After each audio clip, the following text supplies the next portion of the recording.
Boiler Upload podcasts are brought to you by Reindeer Shuttle. We know driving to the airport sucks. Let Reindeer Shuttle do it for you. With 5 daily trips to Indianapolis International Airport and 3 to Chicago's O'Hare International Airport, they can do the driving for you from Purdue. With multiple pickup points on campus, they'll take you where you need to go. That's reindeershuttle.com for booking information. The Boiler Upload podcasts are brought to you by Martin Vintage. See the threads of history today with Martin Vintage in their classic style of football and basketball Purdue apparel. They also offer vintage logos such as the 1924 seal. Get your design in a crew sweatshirt, a hoodie, a regular t-shirt, or a long sleeve shirt. That's martinvintage.com. Hello, everyone. Welcome back to another episode of the Boiler Track Show, a show by Boiler Upload of Rivals Network. Today, we have a very special guest joining us to talk about the NCAA Tournament, the all-time winningest point guard in Purdue basketball history, Lewis Jackson. Lou Jack, how are you? I'm doing well, man. Appreciate you having me. How you been doing? I've been doing well, man. How about yourself? Can't complain. Just grinding. Just out here grinding. Yes, sir. We've been seeing you out there.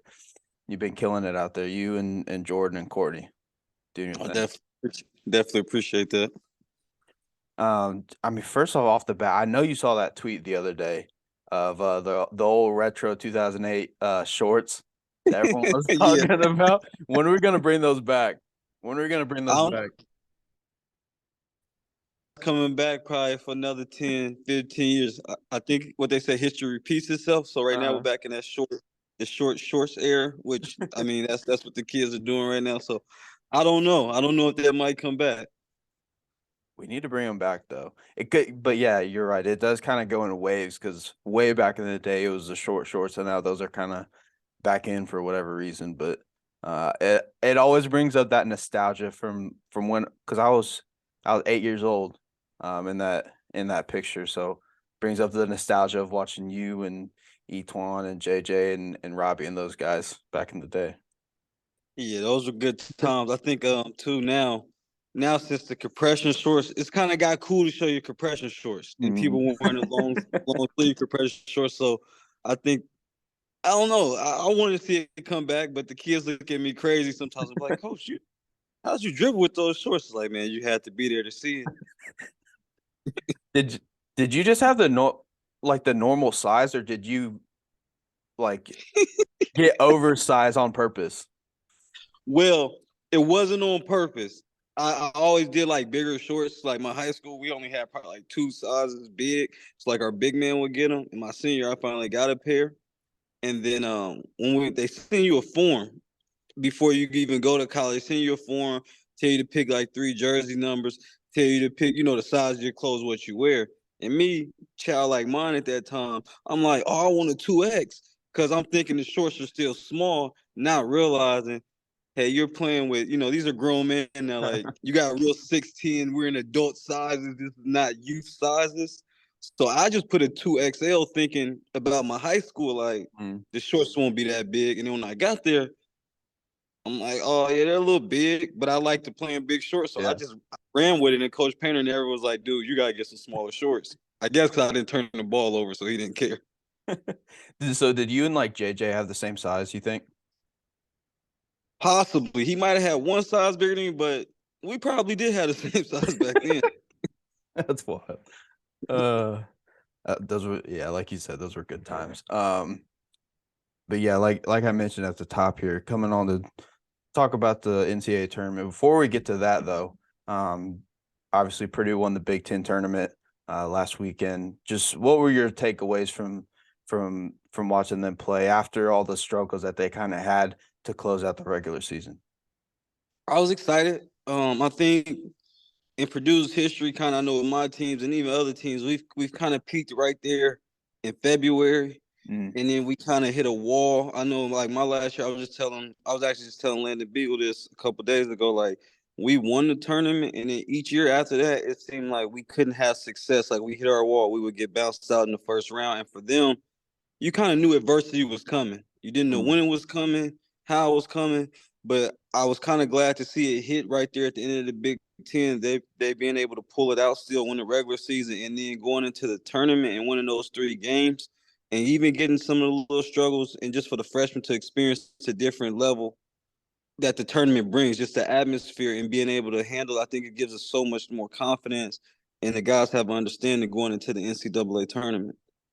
Yeah, and you could kind of tell that they would hit a little bit of adversity, but they find a way to pull it out. You think back to like the Nebraska game, even to a lesser extent the Davidson game, but then you look at the Rutgers game, Indiana games.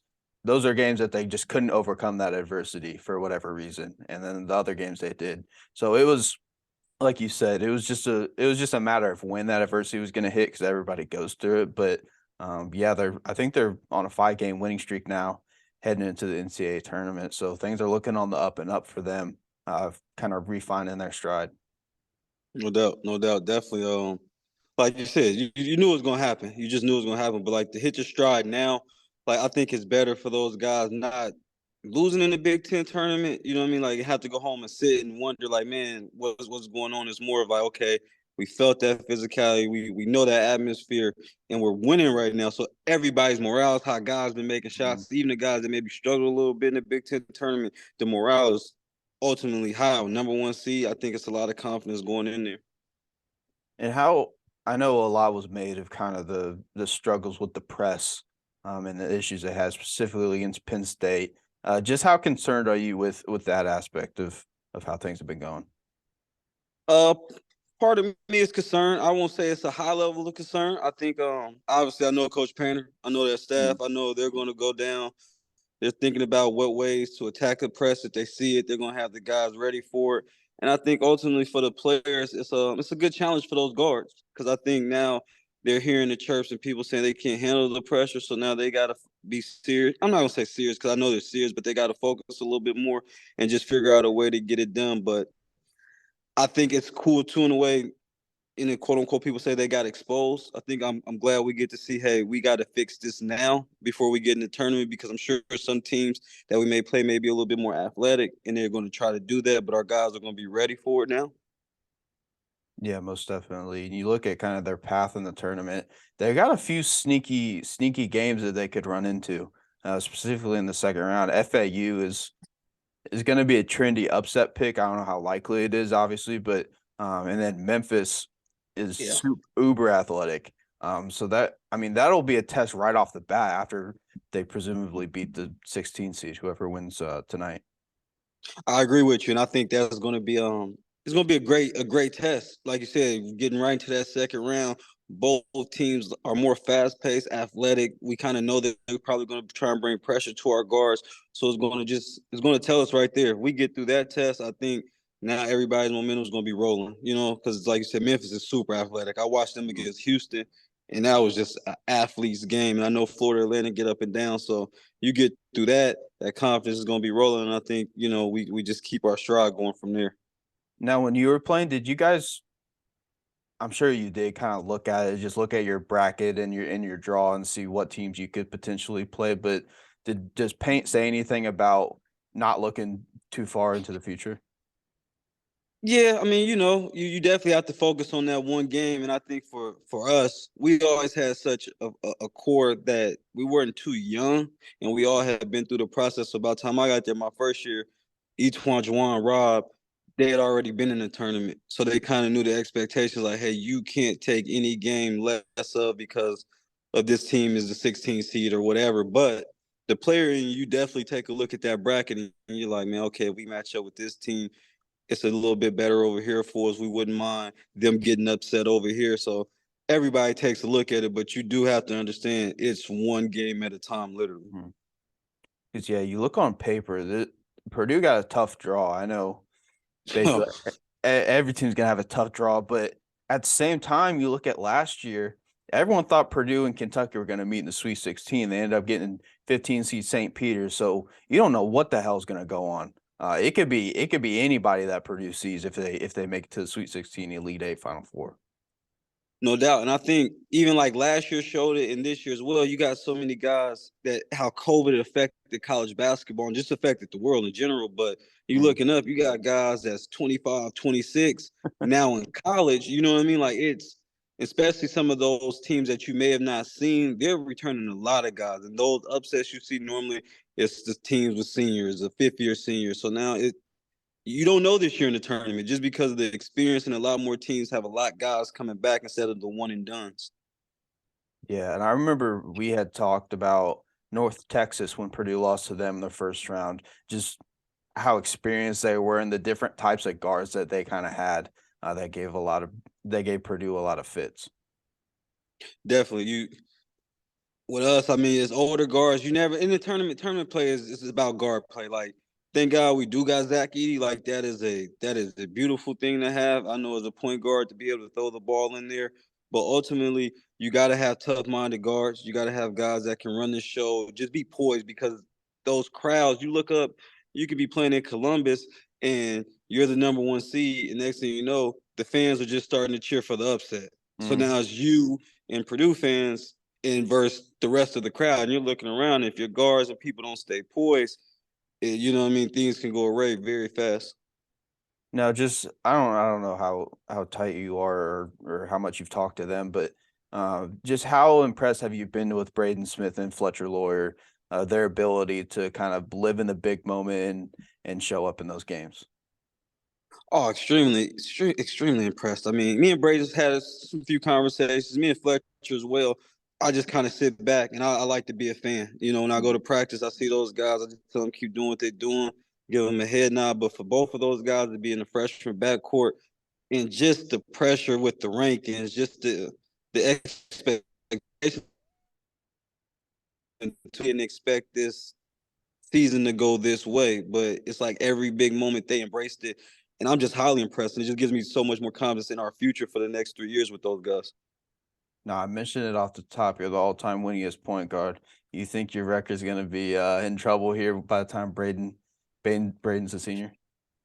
Yeah, in all honesty, the competitor in me is like definitely like, yeah, like you just, and that's a credit to him. It's a credit to Coach Painter. Like, you look at the rosters that's coming in, the team, like this whole team this year can come back. Mm-hmm. Like they can come back, and as a Purdue guy, you obviously want to see them do good. So like, part of me, I can't say I need Braden to struggle so I can have my record. Like, it is what it is. But when I look at him, you feel it. Like, it's a very good chance, and I think he will break it. Yeah, it's this class is going to be It's going to be something special. It's kind of Yeah. crazy.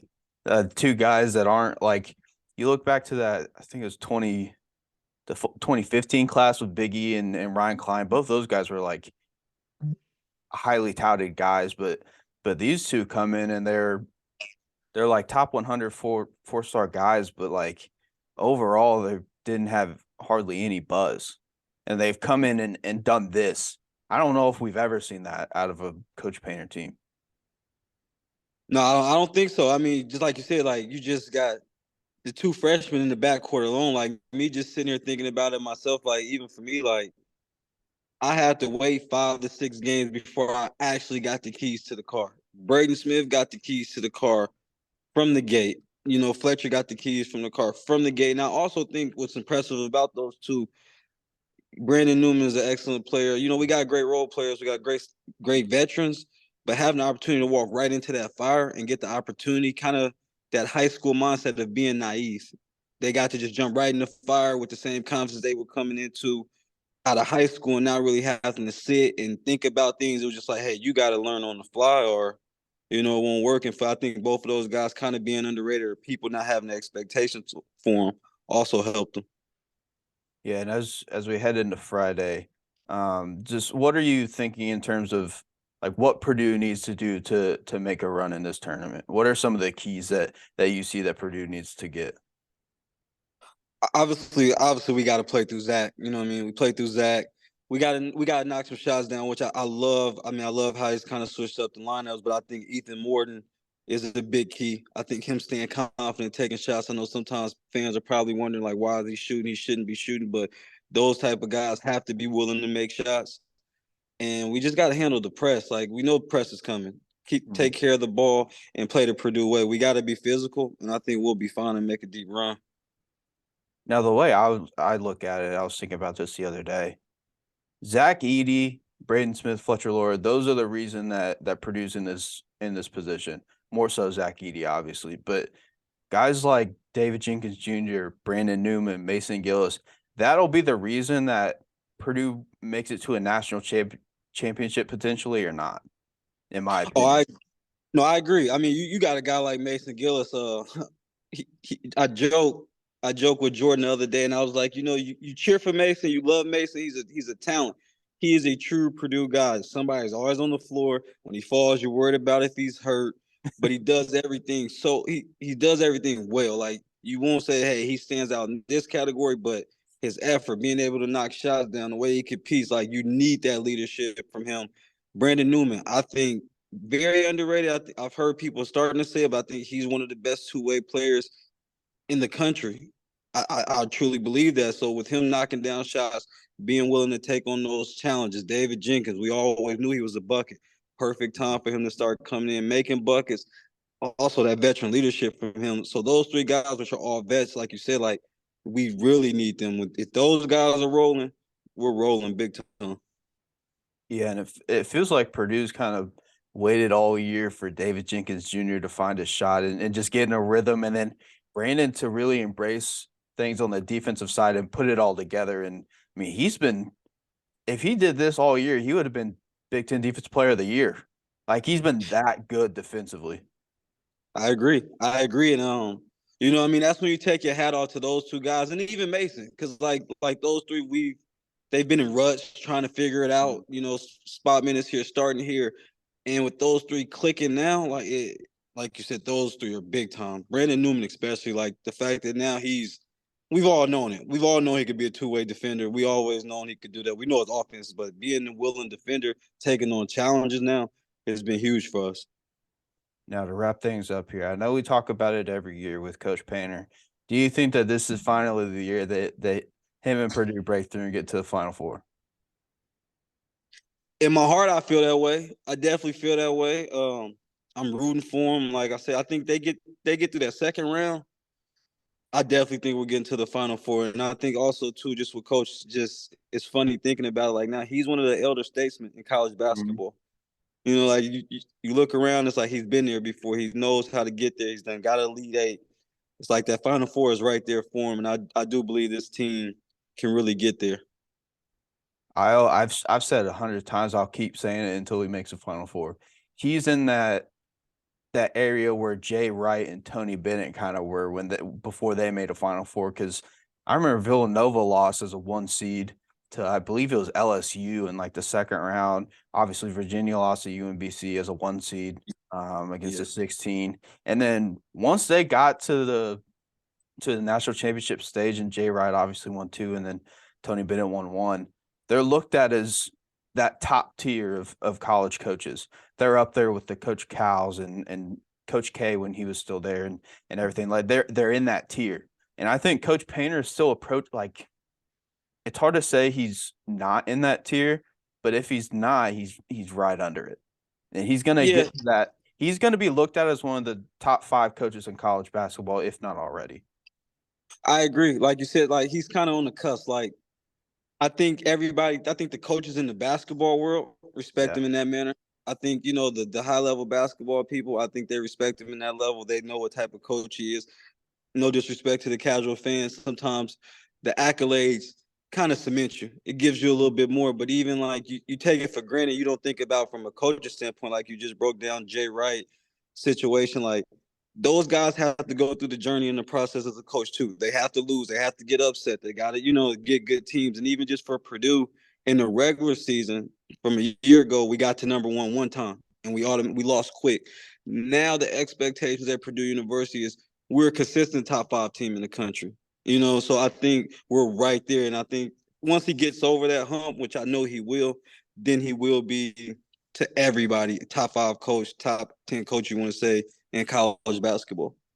Yeah, and I mean, like you kind of talked about, this has been a special year for Purdue, and assuming they beat the 16 seed on Friday, it'll tie the most wins in program history for a single year with 30.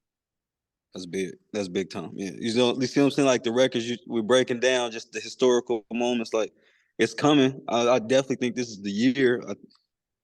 it's so much of there's so much of a team, which I think all Purdue teams are teams, but like how it's so star studded for some of the other teams, it's like you got a bunch of guys that can go off, probably your top seven Mhm. guys can go off and win games, and that's what you need in the tournament because you know what Zach Edey is, but it's gonna be one game where you're like, man, David Jenkins won us that game, Brandon Newman won us that game. You know, with the other guys also being consistent, but we got enough depth to where it's gonna be different guys that win games for us in this tournament. That's what you need. You know what I want to see so bad is I remember when Villanova won it all the first time. They had their old coach. I can't remember his name. I think he's since passed away, but I want Coach Katie to be there with the team in the Final Four with the confetti falling. I think that would be absolute scenes for him to I, be there and be able to experience that. I agree. He deserves it. He deserves to be in the Hall of Fame. I think that would be a storybook, storybook ending for him. Like in the highest regard, you get to watch the guy you coach, you've mentored. You've seen him win the Big Ten championship, then you see him win the Big Ten tournament. Now you see him get to a Final Four and win it, and you get to celebrate with him. I think it'd be an amazing feat for him. He deserves it. Well, hey, man, I'm going to wrap this thing up. But as always, appreciate you coming on. Appreciate you embracing Purdue and being awesome. Keep doing your thing up at CTA.